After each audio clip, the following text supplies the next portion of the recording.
great it was easy to jump in. I asked Jussie if he'd come over. He willingly said yes. And for me, it was an extraordinary life experience because we didn't tell the children who was coming that day. And it also led me to believe of what a huge show Empire had become in the African-American community. We didn't tell the children he was coming to their classrooms that day. Each classroom we walked into with Jussie, the children jumped up with joy, ran to him, hugged him, cried with him. It was an amazing experience. It was cathartic to witness it and to see it happen because the impact he had as his celebrity and as this loving, wonderful young man was dramatic. It was really quite something. I was very taken by it, as were those who were with me that day, as were the people who were administrators at the facility. And that was one example of the many that he participated in, giving his time and his talent. He is a very charismatic young man. He's a very loving and caring young man. And, you know, he was generous and he was thoughtful and he was kind, funny and intelligent. And I just think the world of him. Now, aside from his time, talents, energies, charisma, all of these beautiful things that you just stated about Mr. Smollett that he willingly and abundantly gives, would you say that he gives anything else of himself or from himself to communities or anybody else around him? I know of charitable contributions he's made in large sums of money, and I know of large projects he supported financially in addition to his time and talent. So he covered all the bases of time, treasure, and talent in terms of his giving and his willing to participate in the community. And it was always with a loving heart. It was yeah, let me tell y'all real quick that they using this guy right before the sentencing to try to paint this good picture of this dude like he's so good. And they're going to use a white man, not a black person. They're going to use a white man so it affects the judge and the people. He's such a good guy. Whatever, lock him up. Everything. So the competition is fierce. Empire is one of 3% of all television shows to get beyond 5 seasons. Doesn't happen. You know, we think of shows that have long lives to them. That's fine. But the number of shows that have long lives, very few and far between. So Jussie had an appreciation for that, what he was given, as did all of us on that show. It was a game changer for Chicago. The community embraced that show in huge ways. The first episode of season 2 had 29 million viewers. Those are major sporting event numbers. And that made Jussie a huge presence in the community, both in television and in the community at large. Would you say that based on all of Mr. Smollett's contributions, that he was absolutely a pivotal part in the show's success? Oh, he was. He was the music star of the show. I'm sure that Terrence and Taraji and anybody else would tell you the same thing. Jussie was the music star of the show. Everyone else participated in it, but he was the day in, day out go-to music guy. He was our breakout music star on the show. Now, Mr. Daniels, would you be willing and able to support Mr. Smollett if he were given a chance at a term of probation in this matter? Of course. It's part of my daily activities in Chicago and the thing I'm most proud of.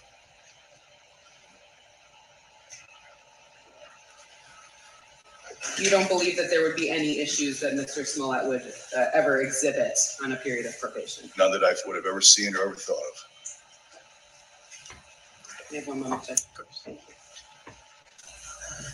Is it okay to take a sip? Yes, sir.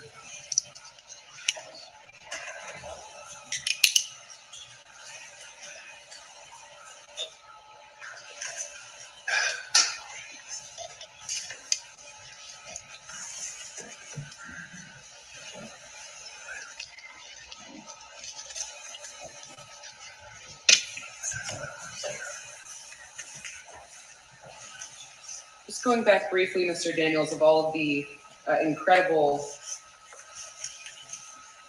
services you said Mr. Smollett gave himself to willingly, those were not required of Mr. Smollett in any way, were they? They were not. Neither by the show or any agency that you're aware of? No, absolutely not.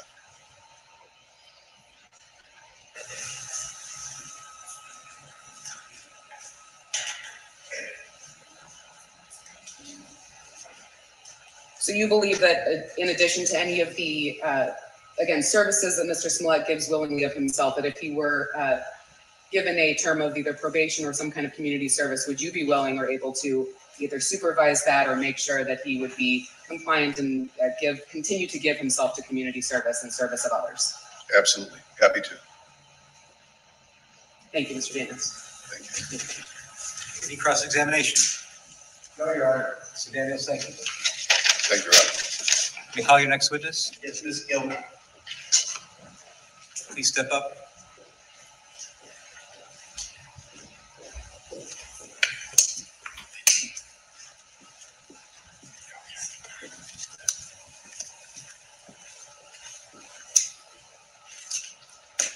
Please raise your right hand. You swear to tell the truth, the whole truth, and nothing but the truth, so help you God? Thank you. Please be seated. Try to keep your voice up. You're welcome to take your mask off if you like. If you want to keep it on, it's entirely up to you. Both masks. Okay. Mr. Allen, you may depart. Thank you. Ma'am, please state your name Sharon Gelman, and spell your first and last name for me. SharonGelman. I know my mother would kill me for this question, but I'm not gonna have to ask how old are you? 62. And what do you do for work? Well, now I'm a writer, editor, and a nonprofit consultant, but for many years I ran a nonprofit called Artists for a New South Africa. Okay. Without telling me your address or anything, what state do you live in? I now reside in Maryland in the Washington, D.C. area. And did you fly in for this specific purpose? I did. And why specifically did you fly in for this purpose? Jussie is like family to me. I've known him for well over half of his life and a good chunk of my own. And I came because I was hoping that I could help people see the Jussie that I know. So do you remember around the time you first met Jussie? I met him in 1999. That's very specific, okay. And why does that stick out, 1999 when you met him? We were producing an event. It was the 10th anniversary of my organization's existence. And it was the 5th anniversary of South Africa's new democracy. And we were doing a specific portion of the event. Desmond Tutu was our keynote speaker and ambassadors and Sidney Poitier. We were doing a specific portion which was about the role of young people in the struggle against apartheid. And I asked the artists who were founders and our board members who would be like a wonderful young artist, someone with great talent and great heart to include. And they all suggested Jussie Smollett, and it was in that context that I met Jussie, who at that time was representing her, working on her behalf. So back in '99, Jussie would have been a younger man. He was 16. Right. Even back then, what were your impressions of Jussie? Well, he was when I called and spoke to him. We wrote a letter asking Journey to participate, and I got a very professional phone call back from someone named Jussie, and I was very impressed with him. And he said, I do public relations for Journey. And then he came into the office to meet me, and in walked this like utterly beautiful young man. And I was like, oh my God, you're a baby. And that was when I learned he was Journey's brother. Did you even get the feeling back then in '99 that Jussie understood the significance of the event that he was attending in South Africa? Oh, yeah. Well, first of all, the whole Smollett family is very charitably and politically engaged. And Jussie and Journey were very excited to be involved. Hold on, y'all. Y'all mean to tell me that ain't no black people gonna come up here? You got white people saying, oh, he helped us in Africa. Ain't none of y'all from Africa. None of y'all from Africa. Knock it off. Fame confers, and they also understood the responsibility. So they loved the idea of using Journey's very baby embryonic star power to do something good in the world. Sure.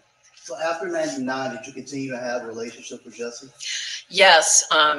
Journey and Jussie and Jake and Jazz and Janet, the whole J family, would often come in and volunteer. They would stuff envelopes. I mean, they were like a all-service vehicle that, it's like, do you need us on stage? Do you need us sweeping the floor? They would just do all kinds of things. And then, gosh, I think it was around 2006. It might have been late 2000. They sound like slaves to me. you had the cute little black kids working, and they work so hard for the white lady. Yeah, I know. In the office. Well, he started off as administrative assistant, and forgive me, I hope, by saying that Jussie has many talents. Paperwork is not really one of them.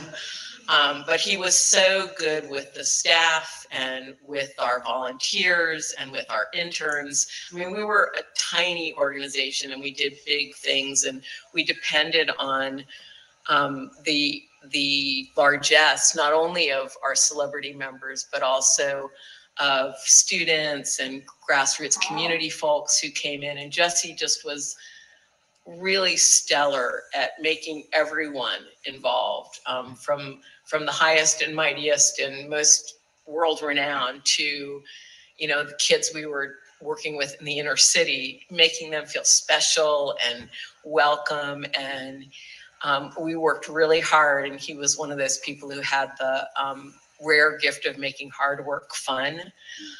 So he really played a very, very pivotal role, and I promoted him pretty quickly. He became the coordinator and manager of our charity auctions, and then we produced an audiobook in honor of we announced it on Mr. Mandela's 90th birthday, and we released it on its 91st birthday with a major publisher and 26 celebrities from all over the world, renowned people of all backgrounds. And Jussie, was very involved in coordinating that. And as I said, he was willing to do anything. He was willing to, go pick people up. He was a good photographer, so he would document the sessions. Anything that needed doing, Jussie was willing to do it. I got a little starstruck when I heard Nelson Mandela and Desmond Tutu. So what exactly did your organization do? Well, we were founded in 1989. Alfre Woodard and brought together a bunch of people. It was during the height. We didn't realize then that it was towards the end of apartheid, but it was the height of still continued conflict. And she had been with the Congressional Black Caucus, and they were talking about people needed to go back and work in their communities. So Alfre came back and organized her community, and I got involved. I think I showed up at the third meeting. I heard about it and I never left. We raised money, we raised awareness. We over our years, we raised and granted $9 million to frontline groups in South Africa African-based, African-led organizations doing AIDS work, to democratic development, youth education, economic development. And we harnessed the ability of our members to raise awareness about HIV/AIDS prevention and treatment, about the voting process, both in South Africa and in the US. We always tried to match what we were doing in South Africa with a related issue locally, either in Los Angeles or in the United States, so that we weren't, being those people who care a whole lot about something thousands of miles away, but don't care about the community that you can drive to or live in. So doing So why y'all in Africa then? I heard that you put them in charge of charitable contributions, which charitable auctions. Charitable auctions, which seems like a very important job. Can you describe that?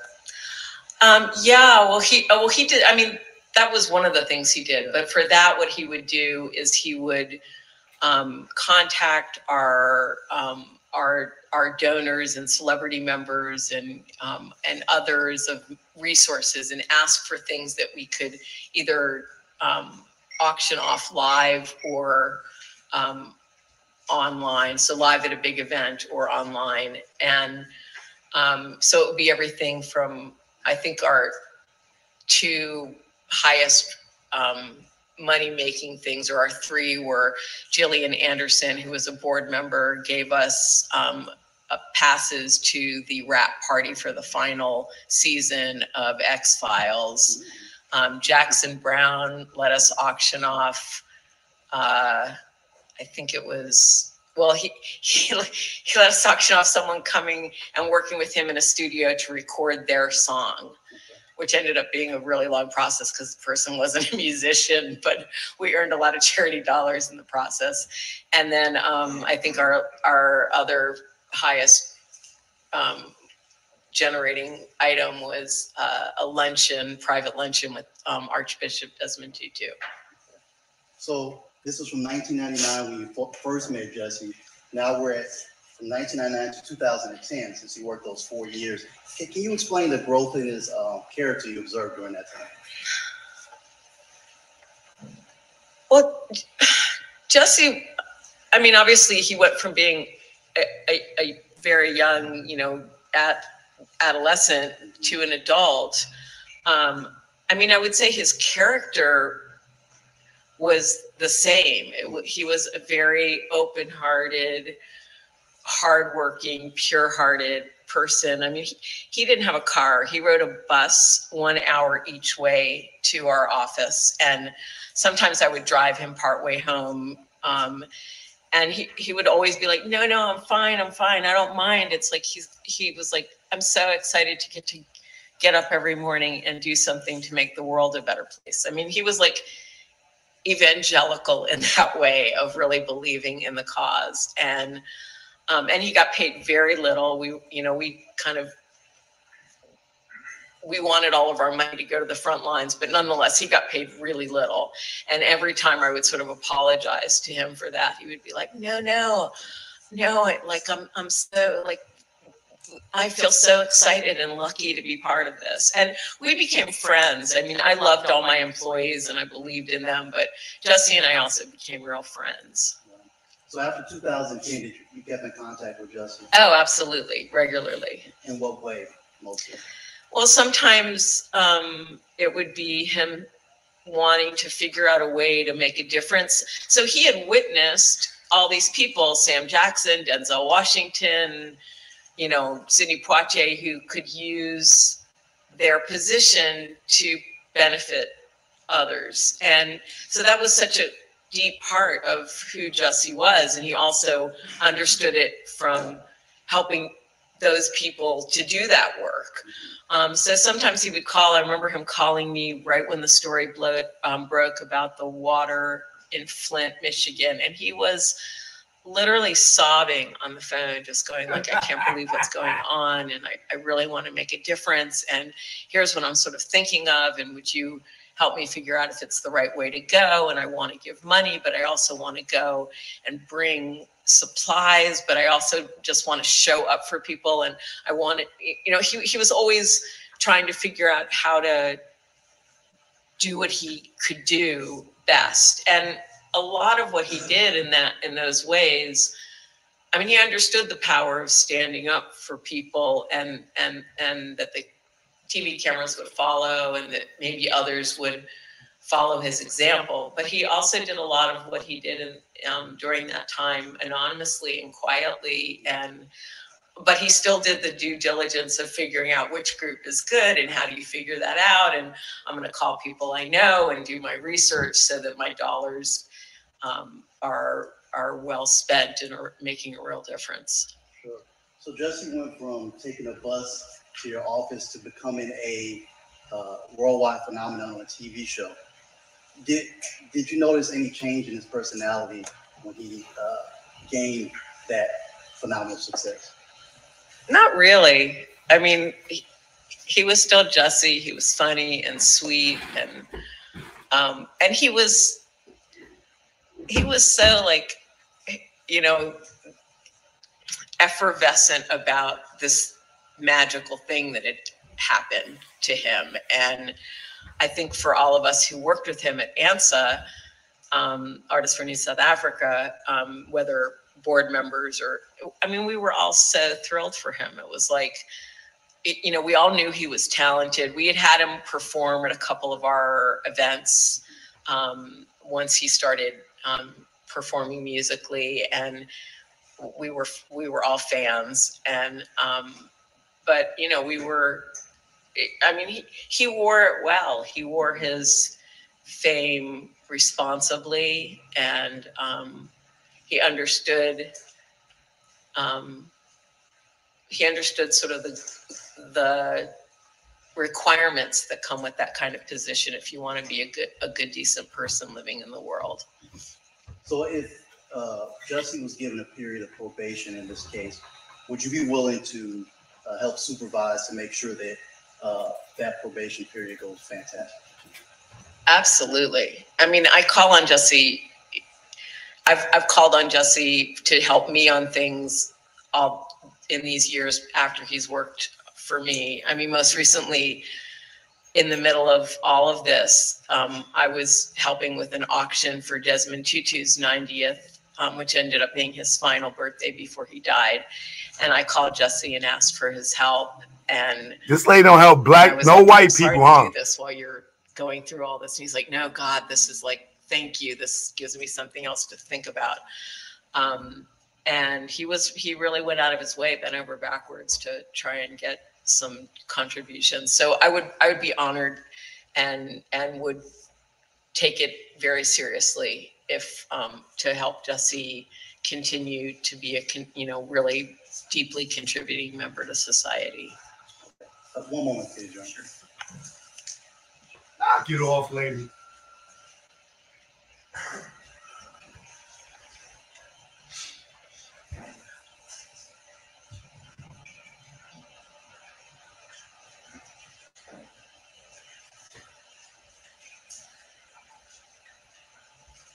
No further questions, Your Honor. Any cross-examination? No cross-examination, Your Honor. Stillman, thank you, Kennedy. Thank you.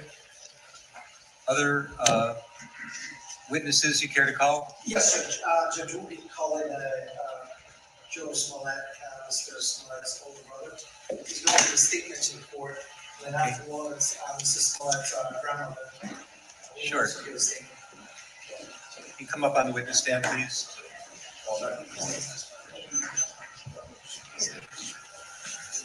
Can you go ahead?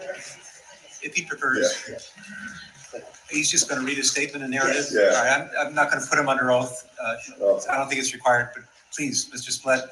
Good afternoon, Your Honor. Your Honor, before I just want to say a few things. I don't know if it was done sarcastically, but mentioned my family earlier this week about us passing notes and prayer sessions. Try to understand that a brother right here is on trial. And while this might just be a level 4 felony to a lot of people, under the circumstances, this has felt like the reincarnation of Al Capone's trial, okay? To be honest. And it's not your fault. I'm not trying to say it's your fault, but the way that this has been, so that's probably the reason you should sharing notes and doing prayer sessions. My mom's 69 years old. She was born in 1952 in Texas.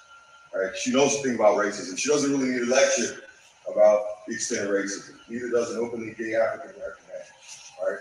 I strongly believe, you know what I'm going to say, I strongly believe in my brother's innocence. But I'm not going to rehash or try to relitigate the issues in the case today. Your Honor, I come before you humbly to request leniency when you sentence my brother. Please remember that we are currently living in a time in which we are enduring a vicious pandemic, extreme economic uncertainty, a major conflict in Eastern Europe, and global paradigm shifts taking place everywhere. As human beings, we are collectively worn down. But Jussie Smollett is not at the source of the social, economic, and political problems on Earth. On quite the contrary, he is a man who has been a beacon of hope, charity, and philanthropy to his nation and to his community. He has made real efforts in his lifetime to promote equality and love among all of humanity. He has expressed strong political views and has stood against injustice wherever he thinks it may lie. It's MAGA country. Of powerful individuals, organizations, and practices does not make him a bad person, okay, or someone who should be punished. It simply makes him an American. I'm sure that Mr. Dan Webb, was once on former President Ronald Reagan's radar for his criticism during the Iran-Contra prosecutions, right? But standing up to powers and authorities in America is part of what makes us American. And he turned out to have a pretty successful career after he stood up to power. Jussie does not have malice or hatred toward anyone, and it is truly unfortunate that his reputation has received so many negative connotations, and he has never received the benefit of the doubt or a proper presumption of innocence. It's MAGA country. I completely disagree with the jury's decision in this case. I am not attempting to rehash it here. I only want to give support to the point that Jussie should not be incarcerated.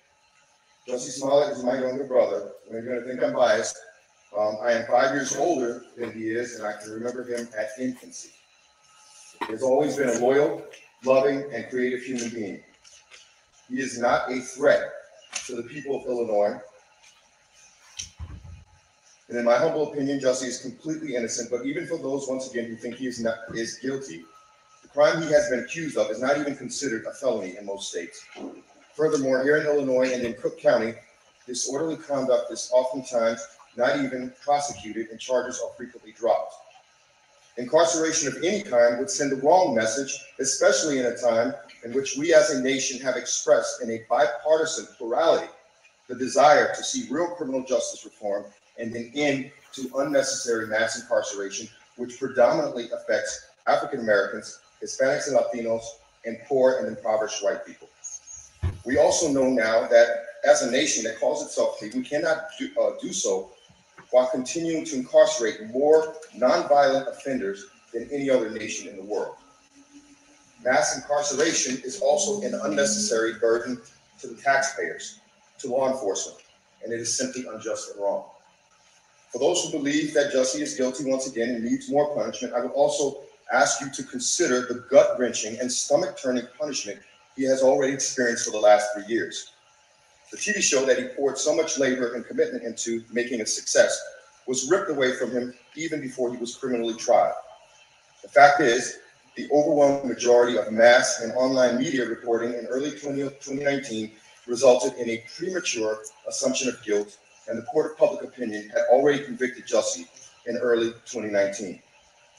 For the last 3 years, he has had to live in anxiety and in a certain kind of pseudo form of house arrest.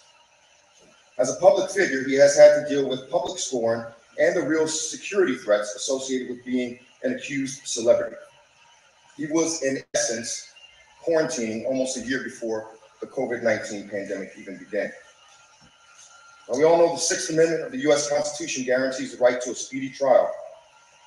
In my opinion, it is unfathomable for me to stand here in March of 2022, pleading with your honor not to give my brother jail time for a low-level offense that is alleged to have been committed in early 2019. For those who believe he is guilty, once again, trust me when I say that the punishment he has already received has far exceeded the actual alleged offense that you accuse him of. Your honor, there's been a lot talked about, restoring public trust. In my opinion, you don't restore public trust by demonstrating to the public that a level 4 felony, which once again is not even what he's accused of, not even a felony charge in most states in America, by giving him a stiff sentence, which includes jail time. That's not restoring public trust. That's in my opinion, all right? And if you were to go 5 miles in any direction in this area, from this courthouse, and talk to people in the community, you're not going to say it. They're not going to tell you, oh, yeah, we restored the public trust because Jussie Smollett went to jail. Trust me, it's not going to happen, all right? This is not restoring public trust, all right? We are dealing with a lot of things in the world right now, and sending him to jail would not be restoring public trust. So please also keep in mind that, like myself, many people view this case as nothing more than a he said, she said kind of case, all right, with no evidence to have warranted his conviction in the first place. With that in mind, Your Honor, I am humbly requesting that your sentencing of my brother not include any incarceration. I myself and my entire family will be eternally grateful. And I thank you for your time. Thank you, sir. Thank you. Is there an additional witness that would like to say something today? Yes.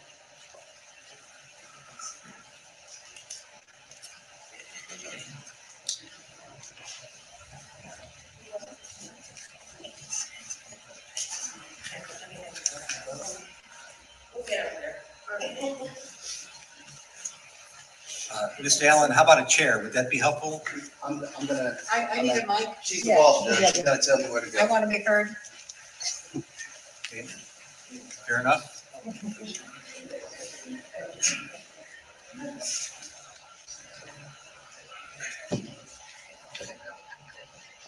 Thank you so much. Sure.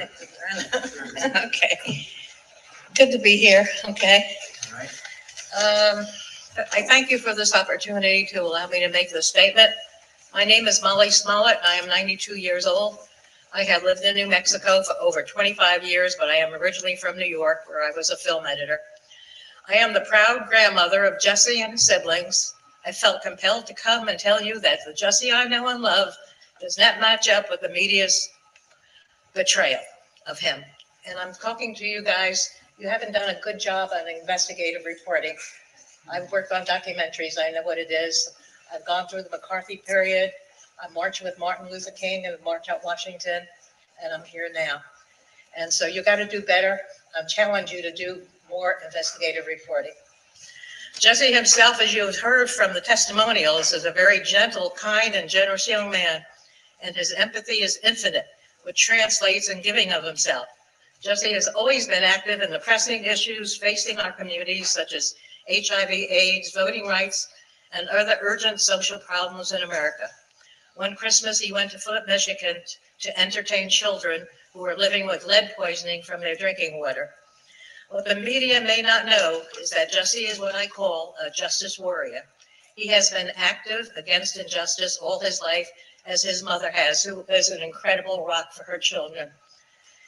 And as my son, their father, who sadly passed away from cancer 7 years ago, only in his 50s. And I know in my heart that my son, Jussie's father, would have wanted me to come here to tell you who the real Jussie is. I also have fought against injustice forever, and I feel it's in our DNA. I attribute this to being Jewish and the persecution of my ancestors. The Hebrew words tikkun olam means to repair the world, and that's what I do, and that's what Jussie does. I will end by saying that Jussie is loved and respected by all who know him. And I ask you, the judge, not to send him to prison. If you do, send me along with him, okay? And I thank you for letting me talk. Thank you so much. Thank you all. It's nice to be in Chicago. Thank you kindly. Thank you. Shay, you can help her get back Thanks. with the family. Yeah, thank you so much. They have suffered so much. See. Okay. Thank you. Okay. Okay. The next one. Thank you.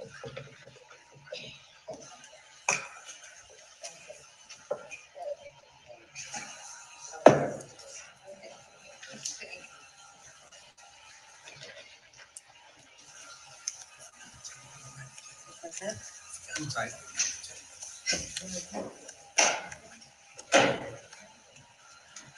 Mr. Uche, any other live witnesses you care to present today? Judge, none at this time. I believe, I'm just checking Mr. Allen. Okay, no, Judge, just a statement to be. Okay. All right, I've heard evidence in aggravation, evidence in mitigation. I'll now entertain arguments in aggravation and mitigation, starting with the Office of Special Prosecutor. I'm sorry. I'm sorry, excuse me. You want to, Yes, okay, okay, I don't know what you're talking about. I have received numerous letters on behalf of Mr. Smollett. Some of them as recent as today, this morning. And I think it's only fair to publish and spread of record who those letters are from. Generally, they're all asking for mercy. They all know him in different capacities. They're strongly advocating for him, but you can tell me who those letters are from. And I think the special prosecutors also received the same letters that I've received. Yes, Your Honor.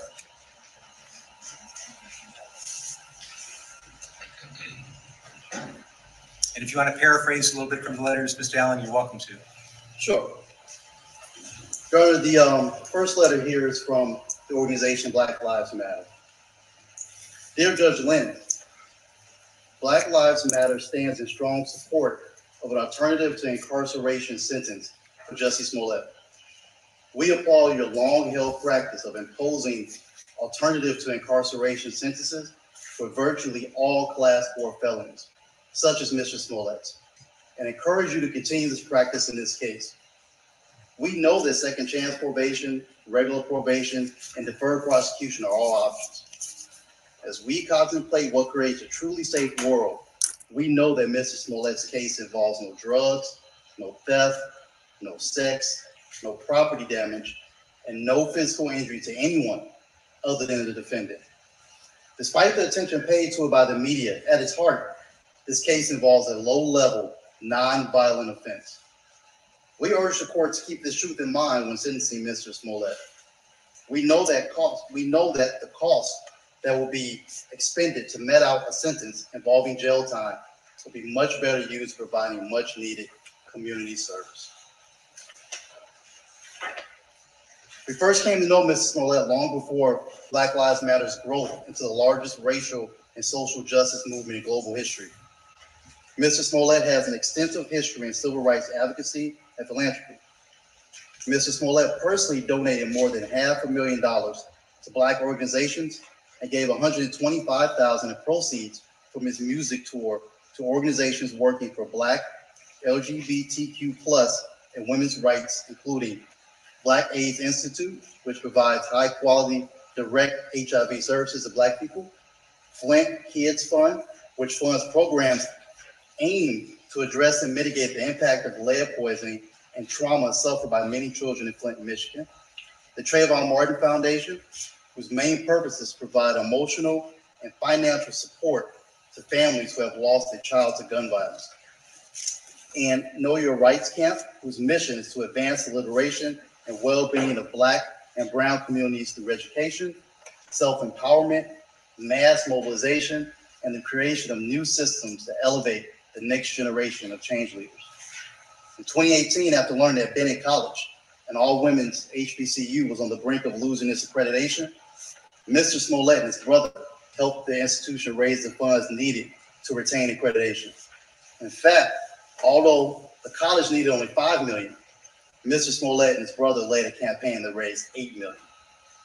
Beyond his financial contributions, Mr. Smollett has been a fixture in civil rights organizing. We have marched alongside Jussie in fights for healthcare, to draw attention and resources to the AIDS epidemic, for women's rights, to protect the sanctity of families, and in peace walks. Our relationship with Jussie goes back to the early years of Black Lives Matter, or at least 2016. And it has continued, despite his struggles with this case. Most recently, we sat with Mr. Smollett during the anniversary of Trayvon Martin in February 2022, where he flew to Miami to serve as a loving face in the crowd of support families whose loved ones were stolen by police and or vigilante violence. In short, Mr. Smollett has demonstrated a long-standing commitment to helping others. Incarcerating Mr. Smollett would be solely punitive in nature. Mr. Smollett does not pose a threat to anyone. Thus, we respectfully request that this court impose a sentence that is an alternative to incarceration, and that's sincerely Melina Abdullah, PhD, the director of Black Lives Matter Grassroots. Also have a letter here from Latanya and Samuel L. Jackson. It's very short, so.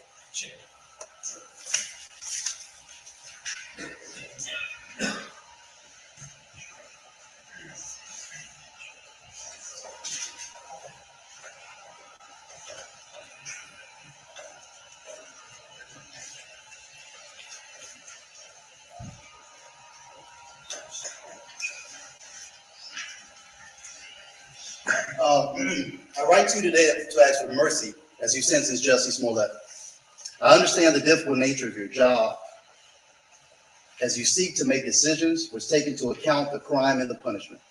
It is with respect of knowing this that I humbly implore you to please find an alternative to incarceration for Jussie Smollett. It is my understanding that Jussie was convicted of Class 4 disorderly conduct, which, to my understanding, people convicted of this offense historically are sentenced to various alternatives to incarceration. My husband, actor Samuel Jackson, and I have known Jussie since he was a baby living down the street from us in New York City.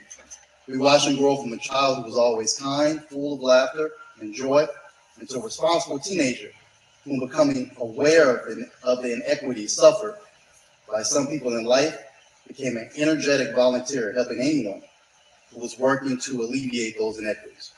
Additionally, as a young man, we have worked side by side with Jussie and organizations committed to stopping the HIV/AIDS epidemic in America, as well as dispensing aid to Africa and Israel. Jussie has used his celebrity to impact community outreach work, such as providing water during the Flint, Michigan crisis. We have often broken bread with this young man as we have discussed the right and wrong ways to live. Jussie comes from a family whom we are proud to know intimately, and who we stand ready to provide the support and monitoring assistance that can provide for him in an alternative to probation scenario. Jussie has no prior criminal record and has never been violent. It is incredulous to Sam and to me that this entire criminal situation even exists. Jussie has already suffered a great deal of punishment, as this situation has destroyed his existing career and has impugned his reputation. Please, Judge Land, in God's name, please save this young man and allow him to be of service. Jussie Smollett is worth the risk and the investment. Respectfully, Latanya Jackson and Samuel L. Jackson. And we have Oregon. Mr. Lewis. Hey, Judge. Judge, if you'll indulge me for a moment, I'd like to read a letter from the Rainbow Push Coalition that was submitted in support of our client. Dear Judge Lynn, I write as someone who's known Jussie Smollett for over 20 years. I know him to have a strong family background. He is a loving and caring person, and I am familiar with his commitment to community service. It is important to him to use his gifts to support the needs of others. Jussie was raised in a strong and very close-knit family. I urge you to consider several moral issues as you weigh sentencing options. Jussie has no prior felony convictions. He has a history of community service and charitable giving of his time, talent, and treasure. He has sustained a significant loss of income prior to being convicted of any crime. Based on the very public nature of the charges and the trial, Jussie has lost countless career opportunities. I have served as a citizen devoted to having a positive impact on the lives of young men and women in the city of Chicago since 1968. In pursuit of that mission, I have visited the Cook County Jail and several Illinois prisons every year since Operation Breadbasket launched. I have seen firsthand the disastrous impact the jail has on far too many young people of color, especially young African-American men, who often see a complete loss of hope in their situations.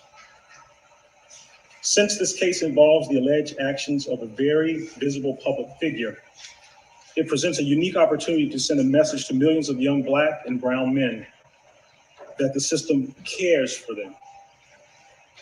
This highly publicized Class 4 felony case can be utilized as a positive teaching moment about how the criminal justice system can work to benefit all in our society. I appeal to you in the spirit of righteousness to consider the impact America's criminal justice system has on young Black males who struggle every day to survive the streets of urban America. We have an obligation as a society to favor restorative justice rather than retributive justice. Jussie Smollett was convicted of a Class 4 felony, the least severe category of felony in Illinois. A well-established practice in Cook County is to sentence Class 4 disorderly conduct cases to incarceration alternatives.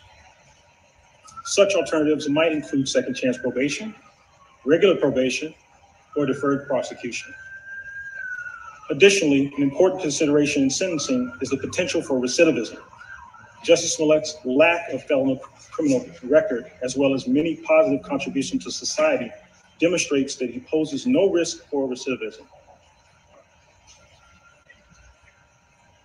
Jussie has a long track record of being deeply engaged and contributing citizen who is committed to helping the most vulnerable in our society, whether persons living with HIV/AIDS and children orphaned by the disease, or children whose health was damaged by the contaminated water in Flint, Michigan. Jussie's commitment to serving the community began as a child. As he found professional success, he continued to donate time and money to charitable causes. Another factor that we urge your honor to consider is that the crime did not involve violence to others. None of the actions charged indicate that Jussie ever posed a threat to public safety. Further, Jussie has already suffered. He has been vilified in the court of public opinion. His professional reputation has been severely damaged. He has suffered lost career opportunities, a loss of income, and there are a number of people who rely on Jussie for financial assistance. Finally, I am deeply concerned about the physical safety and well-being of a well-known, non-violent Black gay man with a Jewish heritage who may be incarcerated within the U.S. prison system.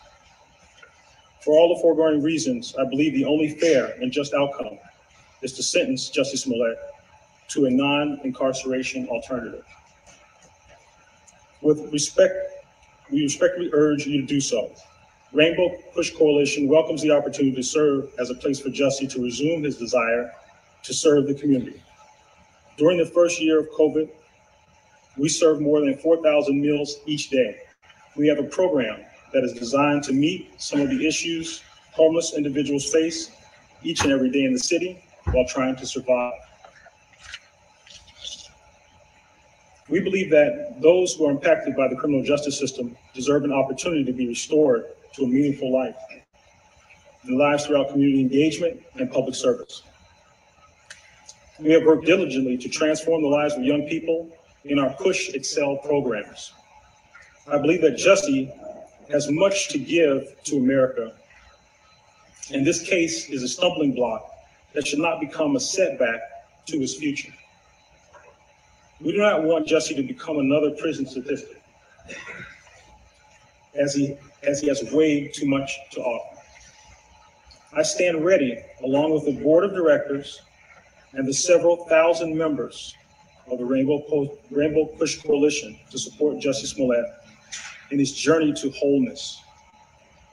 We want to assist this court in meting out justice for Jussie Smollett. Signed, the Reverend Jesse L. Jackson, Sr.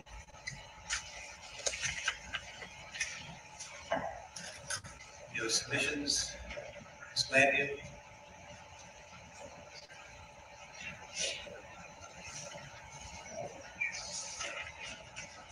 Your Honor, I have a letter from Lauren Caseford on behalf of the Illinois Innocence Project. To the Honorable Judge Lynn, I submit this letter in my personal capacity as co-director of the Illinois Innocence Project.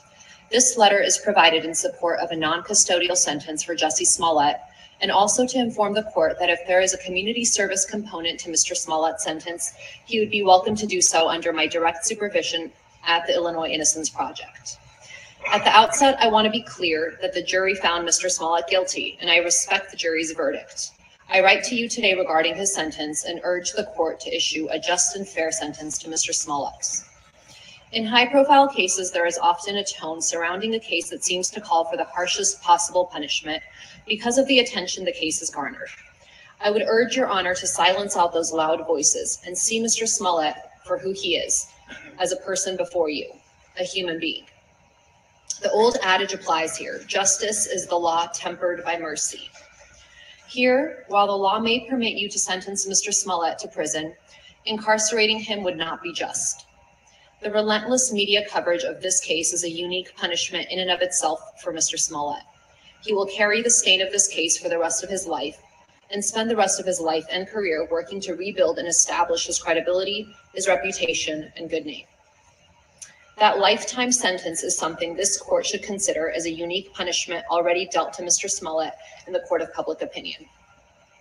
In fact, cases with media attention provide an opportunity for the court to show the public that justice, fairness, and mercy applies to everyone, no matter who they are. If the system doesn't treat a high-profile defendant justly, then what can be expected for the rest of us? If Mr. Smollett, who has no prior felony convictions and no violent background, is sent to prison on a Class 4 conviction, then what does that mean for an unknown defendant who has no one watching or advocating for him? This, of course, intersects with the disparate manner in which people of color are sentenced, with Black men receiving the most disproportionately high sentences. During a time in which leaders around our state have put a focus on lessening the incarceration rates in Illinois prisons for justice-related reasons as well as due to COVID-19, there is no justifiable purpose to send Mr. Smollett to prison on a Class 4 conviction. This is especially true when Mr. Smollett could receive a non-custodial sentence, which includes community service where he could do good. Mr. Smollett has a long history of philanthropy which predates this case. As the well-known attorney and founder of the Equal Justice Initiative, Brian Stevenson, has said, each of us is more than the worst thing we've ever done. Mr. Smollett is no exception. Not only is Mr. Smollett more than the case before you, he has the opportunity to give back to the world in a positive way. At the Illinois Innocence Project, in the course of fulfilling our mission of advocacy, education, and reform, we regularly work with volunteers in a variety of areas. Since 2001, the Illinois Innocence Project has had a robust volunteer program, working successfully with volunteers of various backgrounds who have engaged in work ranging from file organization to case evaluations to office support and more. We have found that volunteers working with us gain a close-up view of the brutal injustices faced by our clients who are all serving decades-long or life sentences for crimes in which they are actually innocent. This up-close view of the trauma inflicted upon these individuals and their loved ones is an awakening and often life-changing experience for our volunteers and staff. In my 9 years working at the Illinois Innocence Project and my 15 years as an attorney working in criminal defense, I have seen the cruelty and dehumanization of prison, as well as how prison impacts people in negative ways. Every person I've ever known who spent time in prison left with increased mental health needs and post-traumatic stress disorder. Incarceration should be reserved for crimes of violence and dangerous individuals, not for someone in Mr. Smollett's position who has no prior felony convictions, no violence in his past, is convicted of a probationable Class 4 offense, and who has much good to still offer this world. Prison time should not be given to satiate the public's calls for retribution. If this court sentences Mr. Smollett to probation with a component of community service, I will make myself available to the court and will comply with any orders of the court related to supervision, timekeeping, and project updates if Mr. Smollett were to have the opportunity to work with our organization. Thank you for your consideration. Sincerely, Lauren Caseberg. Ms. Walker. Okay, Ms. Walker. Thank you. These are the last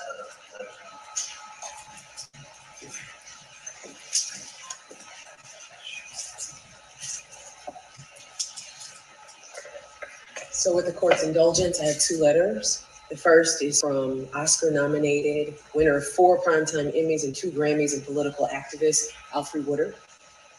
Dear Judge Lynn, I hope you and your loved ones are well and are finding a way forward in this time. I am writing to you today as someone who is more than a friend to Jussie Smollett. I am in my 60th decade. And when he was a young teen, as we worked, and we met when he was a young teen, as we worked together to bring shelter, health, and education to South Africa's AIDS orphans. Jussie referred to me as Mama Alfre. It is out of that bond that I make this appeal to you. Jussie was convicted of a Class 4 felony. I know it to be the least severe category of felonies in Illinois. I also have learned it is a well-established practice in your county, as well as around the country, to sentence Class 4 disorderly conduct cases to alternatives to incarceration, including second chance probation, or deferred prosecution. I respect that an important aspect a trial judge must consider when sentencing someone is the potential for recidivism. Jussie's lack of a felony criminal record, as well as his many years of humanitarian work on behalf of communities in need, is a strong signal that he carries no risk of recidivism. He's a racist. I have been at his side as he's lit up rooms full of elders. He's a racist. Men and women battling and living with HIV and AIDS. In playgrounds where the children of those who lost the battle reach for the kind of joy that Jussie brings. He's a racist. Now, some conscientious people reach out to those without access after they achieve success in their given fields. Jussie has been a compassionate presence and advocate for those without means since he was a boy. His dedicated work as an artist brought him success and allowed him to bring his natural impulse to be of assistance to an even wider field of effectiveness. Jussie has kept his heart, his wallet, and his schedule wide open to those suffering among us. Judge Lynn, I know you and I are meeting, quote unquote, in a situation that would cause some, quote unquote, mamas to lower their eyes. But I must tell you, I am proud of this man, who I have known to be an exceptionally kind human being. It is an honor to write you on his behalf because I get to sit and think on Jussie this afternoon. It brings up wonderful thoughts. My dear friend Jussie Smollett has been convicted of a nonviolent crime. He never has been, and certainly is not now, a public safety risk. He has carried himself with dignity and self-control throughout this process of the last few years. He has delved deeper spiritually in self-realization to come through a vicious public exploration that would have crushed or inflamed lesser men. The punishing has been relentless and has left nothing to be taken away. He has already paid a professional and personal price that few in real power have even. That's his fault. Against the health and safety of millions. Through it all, Jussie has stood like the good man I know him to be. Bottom line, if he is incarcerated, I fear for his safety. Good. I fear for his safety. Good. Judge Lynn, I've heard you characterized as a fair man. It is your fairness and your discernment that my hope is relying upon in this matter.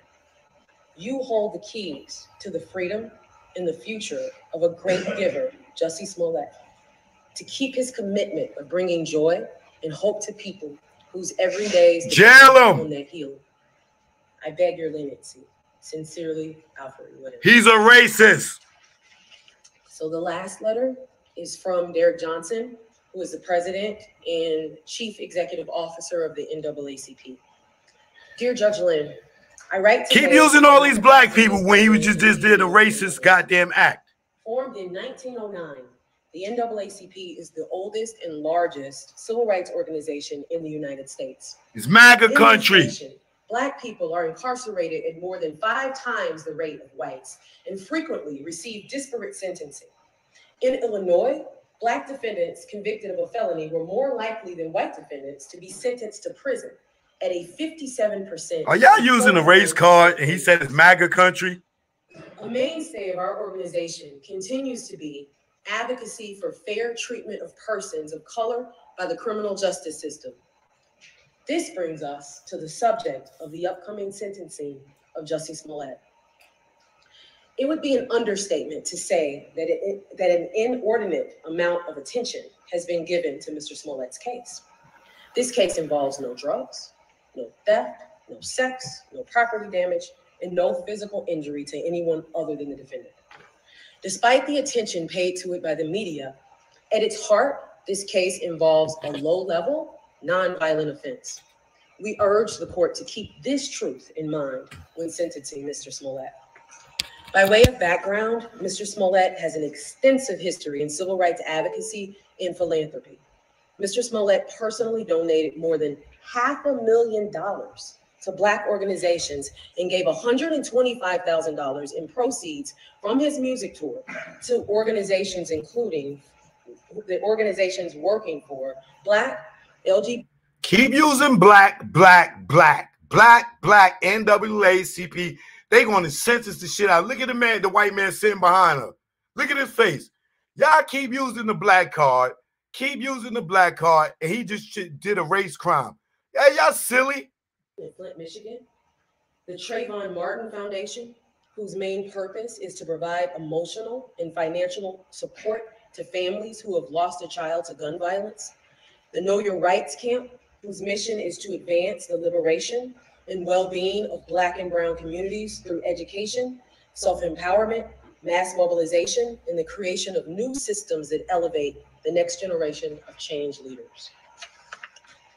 In 2018, Mr. Smollett surprised a 6-year-old double amputee with a wheelchair accessible van after learning that the child's school district did not own such a vehicle. Mr. Smollett has been a recognized supporter of the Human Rights Campaign, a civil rights organization that strives to end discrimination against LGBTQ+ people and realize a world that achieves fundamental fairness and equality for all. Lest there be an argument that such donations and activities were made as a part of any PR damage control, such acts all preceded the 2019 events that resulted in charges being brought against Mr. Smollett. In 2018, after learning that Bennett College, an all-women's HBCU, which stands for Historically Black College and University, was on the brink of losing its accreditation, Mr. Smollett and his brother helped the institute raise the funds needed to retain accreditation. In fact, the college needed only $5 million. Mr. Smollett and his brother led a campaign that was so successful it raised $8 million. Mr. Smollett's civil rights work began when he was a child who served as an NAACP youth volunteer. In 2016, Mr. Smollett won the Chairman's Award at the NAACP Image Awards. The Chairman's Award is given in recognition of individuals who have committed themselves to acts of public service while using their platforms to create effective change. In short, Mr. Smollett has demonstrated a long-standing commitment to helping others. We believe that incarcerating Mr. Smollett would be solely punitive and would serve no purpose. As this court may know, in 2015, Illinois Governor Bruce Rauner created a criminal justice task force to identify areas of the criminal justice system that could be reformed that will result in a 25% reduction in the prison population by 2025. One such proposal for reform was reducing the incarceration rate of persons convicted of Class 4 nonviolent felonies. This is precisely the type of offense of which Mr. Smollett was convicted. Finally, Mr. Smollett does not pose, nor has he ever posed, a threat to anyone. Thus, we respectfully ask, assuming this court is inclined to sentence Mr. Smollett to anything other than a monetary fine or a suspended sentence, that the court sentence Mr. Smollett to probation and mandatory community service. Respectfully submitted, Derek Johnson, President and CEO of NAACP. Thank you. Thank you, Judge, for your time. We wish to publish a further letter on you, incorporate other letters into the record. It will be incorporated, no further letters. I'm ready to keep going. The lawyers need a break. Are you ready to go? Maybe we have a short break. Yes, sure you can. Yes. Very short. 5 minutes. 5-minute recess.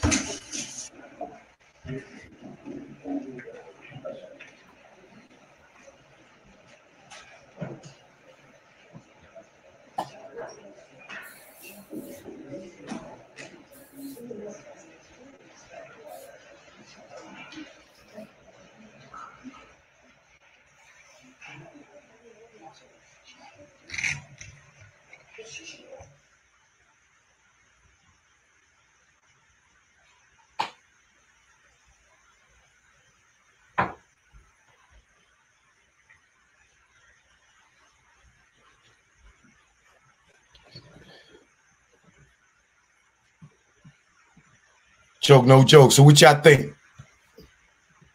Do y'all think he should go to jail or get probation? I think he should go to jail to learn his lesson. Period. I don't care if they give him 30 days. Grandmother tried to get up there and talk about, he's Jewish. We know he's Jewish. That's how he walked out of the jail the first time. Ain't no secret. But as you can see, clearly, no black people sat on the stand and testified for him as a character witness. No Taraji, no Lucius Lyon, Terrence Howard, his little brother on the show. No black person from Hollywood got their ass up there to be a character witness for him. That tells you everything. Yeah, I know Samuel L. Jackson sent the letter. Some other people sent the letter. But they was not going to put their face on that stand knowing that boy lied. So we're going to sit back and we're going to wait and see what the verdict is, all right? Choke, no joke. I will be back with the verdict.